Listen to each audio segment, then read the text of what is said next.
babadde bakutte wali ku patano matano naye bw'okyusiza n'ogenda mu ammu. Okay. Allahu akbar. Okay. Tulina patano uncle, tuliza muyita full patano uncle. Manyi kyenagambe samala abantu babikwata mangu. Full patano uncle netulane half patano uncle. Okategedde bulungi? Yes. Ekitegeeza nti taata omuto eyali agatta taata ne taata waffe. Ne taata omuto abaali bagatta taata ne maama ne taata waffe. Awo boddayo eri ku taata omuto oba tukutegedde bulungi. Taata omuto. Tayyib. Ne tugamba in adla bil abi bwe babeera nga bayitidde ku taata kyatezi nga batambudde mu layini ya bwataata. So si mu layini y'abaana bawala tuli mu patrilineal inheritance. Bwe busika obutambulira mu lineage ya male lineage mu layini ey'abaki ey'abasajja. Agambye nti kullun minhum wal mawla. Abo bonna nga bwe tuboogedde gattako al mawla. Man huwa al mawla? Mawla twamwogerako nga twogera ku kigambo ekitibwa al wala. Mawla ye muntu eyalina omuddu n'akeera enkya n'amuta. Ati manyi mawulana. Nedda si mawulana gwe okimazeeyo naye oli mawula. Naye ate mawulana of course kyo kigamba yani tukiyita al isnadi.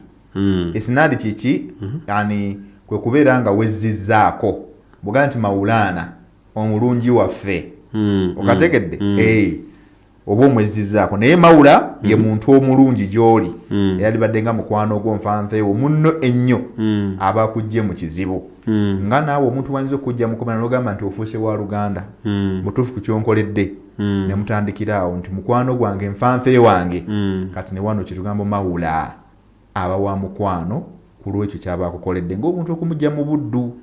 Ekyo kigambo kinene nnyo era Allah subhanahu wa ta'ala yakiteekawo ne ku mwana oli gw'oba olonze n'omukuza. Allah ganti fa illam ta'lamu abaahum fa ikhwanukum fi ddiini wa mawalikum, era mikwano gyammwe.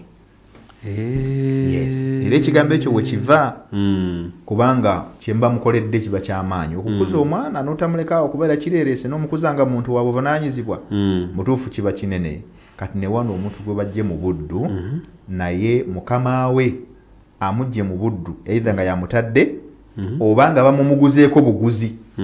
Oli n'agenda n'agamba nti naye omusajja olwaki abonyaabonya omuddu oyo nze kamumuguleko mute asobola omugulako n'amuta ono amuguze yaba afuuse mawulaahu yaba afuuse mukwano gwe nfanfe nga bulaba Bilal ibn Rabahi radiyallahu ta'ala anhu bwe yagulibwa bwe yagulibwa Abu Bakari Siddiq radiyallahu anhu okuva ewa Umayya ibn Khalafi nga bulaba Nabbi sallallahu alayhi wa sallam bwe yata Zaid ibn Haritha n'amuwa free leave n'abanga Zaid ibn Haritha yamaliriza nga musajja munange waabwe.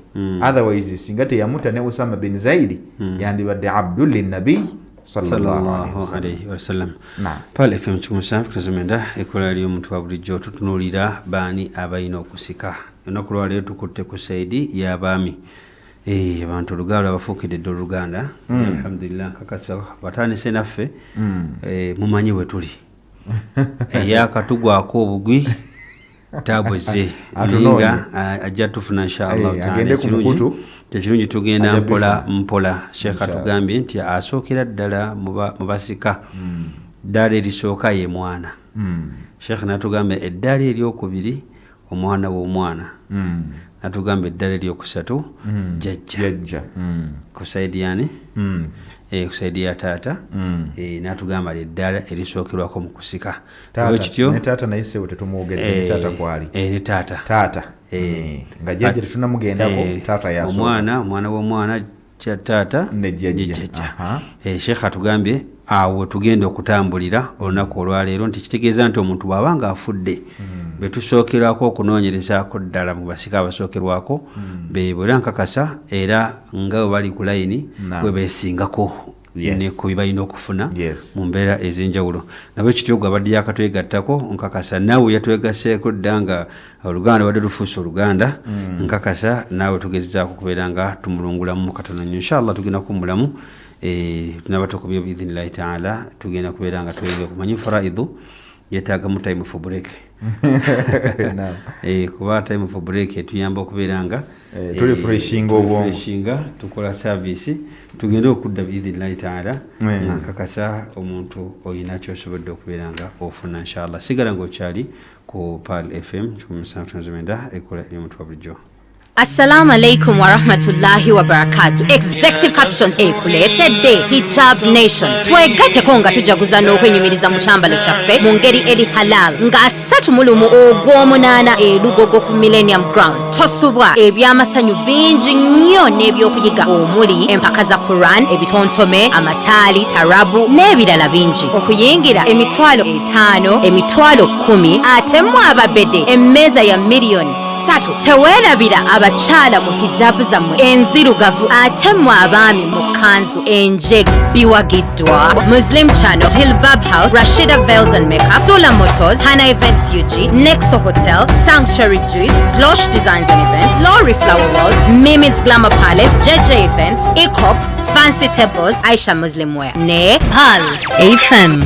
Bannayuganda, emisinde gya Educator no Fun Run egy'omulundi ogw'omunaana gikomyewo nate. Ku mulundi guno twagala kusonda ssente tuzimbe essomero. Twegatteko ng'ennaku z'omwezi 4 omwezi ogw'omunaana omwaka guno ku kisaawe kya Old Kampala SS ku ssaawa emu yennyini ey'okumakya. Leeta omwana wo, mukwano gwo ne mulirwana wo. Funa kiitiyo kati ku mitwalo 2 abato so nga ate abakulu emitwalo 3 n'emitwalo 5 okuva mu bifo bino wammanga. MM Pharmacy Wandegya ne Kiruddu, CS Pharmacy Mukono, Pearl Green Pharmacy Kansanga, Garden City ne Oasis Mall, Office za Well Travel ku Lodell Towers, ku ssomero lya Kibuli Secondary School, Bilal Islamic Institute Kachiri, William Street ku Muzikiti ne ku Office za Educator no Fun ku Bahai Road e Kanyanya. Gwali mu Kampala, Drugs Express egenda kutuusaako kiitiyo wonna wooli ku bwereere. Okumanya ebisingawo kuba ku ssimu nooti 759 96 12 3 giwagiddwa Pips.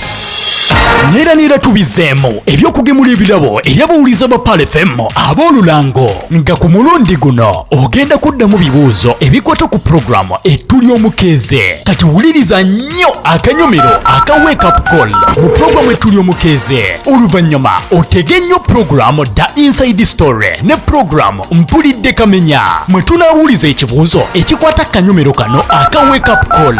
Olwo omuwuliriza yenna anaddamu ekibuuzo ekyo mu butuufu bwakyo ajja kwewangulira ekijjulo ne ba Big Boys ku Kebab Restaurant. Kati fuba okulaba nti tosoba programu etuli omukeeze The Inside Story ne Mpulidde Kamenya. Wandibeera namukisa agenda okutuula mu bitebe ebigazi nga Big Boy otumye baleete owoomerwe ku Kebab House Restaurant wali ku Centenary Park mu Kampala. Pearl FM listen and win and dine with the Big Boys ekutuusibwako Pearl FM nga tuli wamu ne Kebab House Restaurant ku Centenary Park mu Kampala.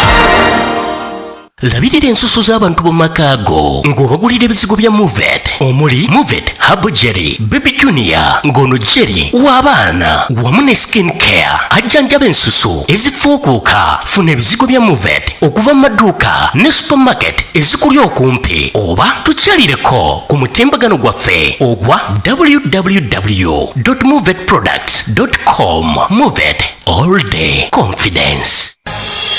Neera tubizeemu ebyokugemula ebirabo eri abawuliza ba Pearl FM ab'olulango nga ku mulundi guno ogenda kuddamu bibuuzo ebikwata ku programu etuli omukeeze. Kati wuliriza nnyo akanyomero aka Wake Up Call mu programu etuli omukeeze. Oluvannyuma otege nnyo programu The Inside Story ne programu Mpulidde Kamenya mwe tunaawuliza ekibuuzo ekikwata kanyomero kano aka Wake Up Call. Olwo omuwuliriza yenna anaddamu ekibuuzo ekyo mu butuufu bwakyo ajja kwewangulira ekijjulo ne ba Big Boys ku Kebab Restaurant. Kati fuba okulaba nti tosoba programu etuli omukeeze The Inside Story ne Mpulidde Kamenya. Wandibeera namukisa agenda okutuula mu bitebe ebigazi nga Big Boy otumye baleete owoomerwe ku Kebab House Restaurant wali ku Centenary Park mu Kampala. Pearl FM listen and win and dine with the Big Boys ekutuusibwako Pearl FM nga tuli wamu ne Kebab House Restaurant restaurant ku Centenary Park mu Kampala. Pananga Richard, chapati ngampo mu bulala. Nyongerayo katono. So sweet panange. Chapati siweddewo. Ate olunaku olwaleero chapati na kawunga bibisinze okutambula. Yee, kituufu ddala. Kubandiddeko ne kawunga nga mbutuufu kawooma bulala. Ye Richard, ebintu bino wabigulawa? Tolowooza ku ngano mpya na kawunga ebya Supreme Flour. Supreme Flour! Ngane kwata mangu. Mpoomu nkugambye abagiriddeko bo bagitenda butenzi. Ejjira mu bipimo bibiri. Omuli ekyengano ogogosa n'ekyakawunga kakasooli. Erimu ne vitamins mwenda. Bweddu okukosa n'ebirungo ebirala. Ekwanguyiza, ekwata mangu. N'osobola okukekkereza buto. Supreme Flour esangibwa mu supermarket zonna ezisinga obungi mu ggwanga n'amaduuka gonna. Supreme Flour ekolebwa bano aba Mandela Millers abasangibwa e Busega ku Masaka Road. Supreme Flour, a product of Mandela Group. Gwenyabu waddenga Haji yakuwasa naye kyolina okumanya ku maji tulinamu wadinaka watusanga twakolakola Ikusekeredde Gwato kimanyi nti n'ekiramu nzaakirina kuba dinga namwanga aterese ekiramu byonna mu byogere naye emaali yakugabibwa mu shaliya kale waakiri ffenna tugifiirwa nedda nnyabo Oyina emaali yo oyagala gikugabira mu ngeri ya sharia nandiki oyagala kukuumira bya bugagga byo mu ngeri ennensimbu oyagala kuwandiikira kiramu oyina omukyala oli mufumbo musowaganye ekyokuddibwamu kiri kimu kyokka be banno aba Sharia Inheritance Services Uganda abasangibwa ku Zion Plaza ku ground floor ekisenge G22 bakafulu era bakakensa abakakasibwa okukuumira ebyobugagga byo mu ngeri ennensimbu eyesigika bakuyambako okuwandiika ekiramu ate nga naawe ayina emaali bakuyambako okugabanyizaamu mu ngeri ya sharia muyina enkayana ku maali y'omugenzi mwagala kubatabaganya n'okuprosesingira ku biwandiiko eby'enjawulo nga marriage certificate aba Sharia Inheritance Services Uganda batuukirire kate ku ofiisi zaabwe ezisangibwa ku Zion Plaza ground floor ekisenge G22 oba bakubire ku ssimu kate 0755 75 10 oba 0775 47 13 43 Sharia Inheritance Services Uganda. Wasowaganye ne munno oyagala kwebuuza ku nsonga yonna mu busiraamu oba kusomesa munda mu ggwanga n'ebweru waalyo nandiki okubalira ezzaka okukola hijja ne umura weeyune aljannatu gaaya basangibwa bakuliko bitaala abeetaaze bafune ku ssimu eno noti 7 noti emu 4 noti 5 776 oba kubira Sheikh Umar Swidike ku noti 7 noti 3 8 3 16 oba ku Chairman ku noti 7 noti 2 8 7 2 aljannatu gaaya. Oli wakati mu programu Manya Obusiraamu.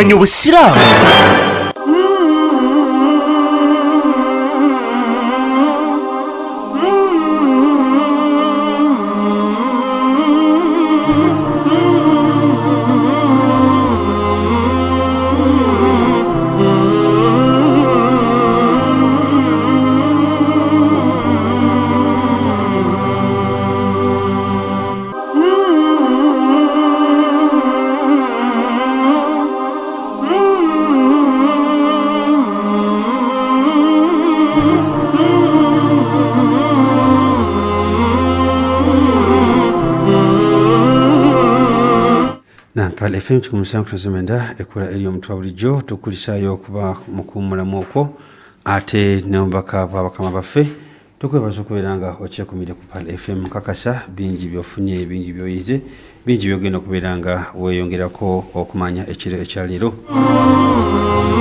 Pale FM bingi byetukwongerako bw'obeeranga owadde yakadde nabwe kityo twongera bakubiriza abalina programu zammwe ez'enjawulo business n'ebisigadde mujje mulange naffe kubanga oyongera okufuna empeera naawe omuntu awuliriza nobeeranga asasulira akadde kano mwana wattu akasente kosasulira konna konna maaso ga Allah kafunamu naddala ku buli muntu yenna aba afunye ilimu mukadde akosasulidde nabwe kityo mukkirize nyongera okwebaza bakama baffe abateeka mu sente mu programu zino omuli aba Maka Madina Haji Services abongera okutegeeza nti programu zaabwe za umara zikyagenda mu maaso mwabagenda mu August programu zigenda mu maaso mugende nga mwewandiisa ku office awo mwaba September $8,000 namwe mugende mwewandiise November October $8,000 mugende mwewandiise December $10,700 namwe mugende nga mwewandiisa ate nabwe abagala okutwala abaana bamwe abato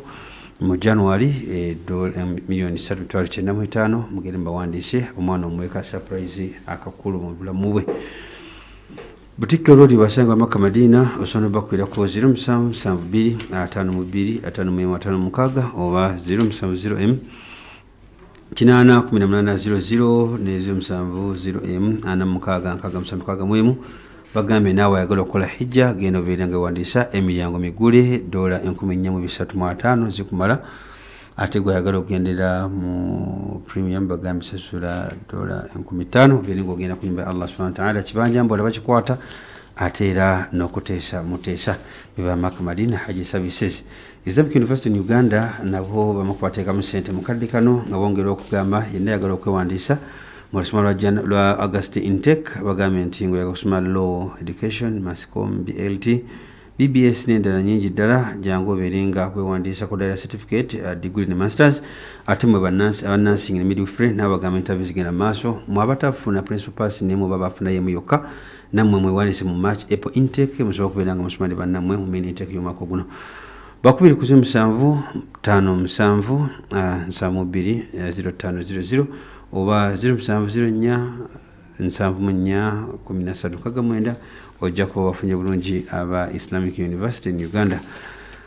N'abasibyangu Daily Supply bamu kubateekamu ssente mu programu eno bongera okutegeeza nti amata malungi nnyo bawagire tegali mu mazzi oyagala bongo yaga muzigo oyagala kusuubula genda ku office enkola nteetaawo ku bitaala ate gwe kibuye namasuba masanafu Kasenge Kabowa Nsanje Kibumbiro Kawuku Katwende gye wamu n'ekireka bakubire ku 0702-28-6 ojja kubanga wafunye bulungi abasibyangu Daily Supply.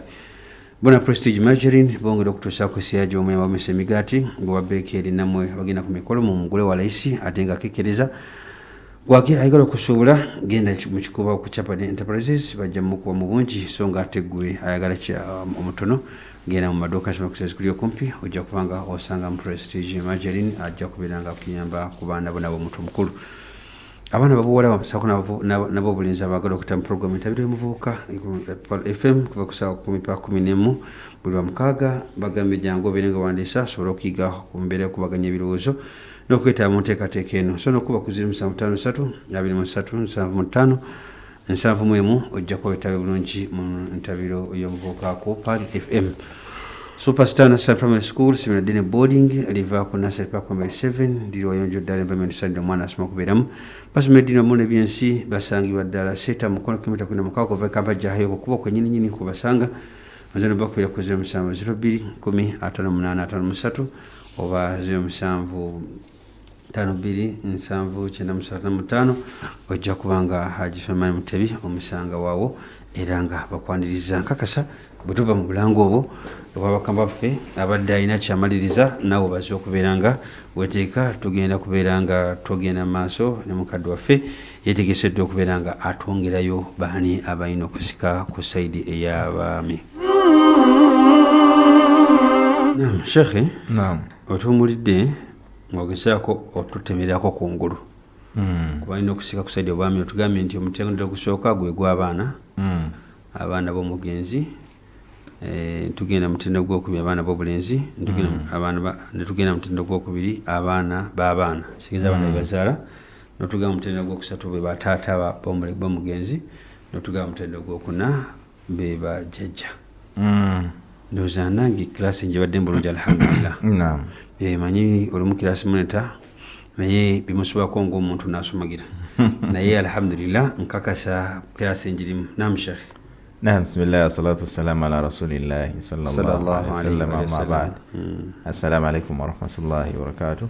Wa alaikum salam wa rahmatullahi wa barakatuh. Kale tukomyewo tulabye abamu ku basika naye tubajje mu kayimba abo tubasomye ala sabili madha ala sabili التلخيص أو سبيل المختصرة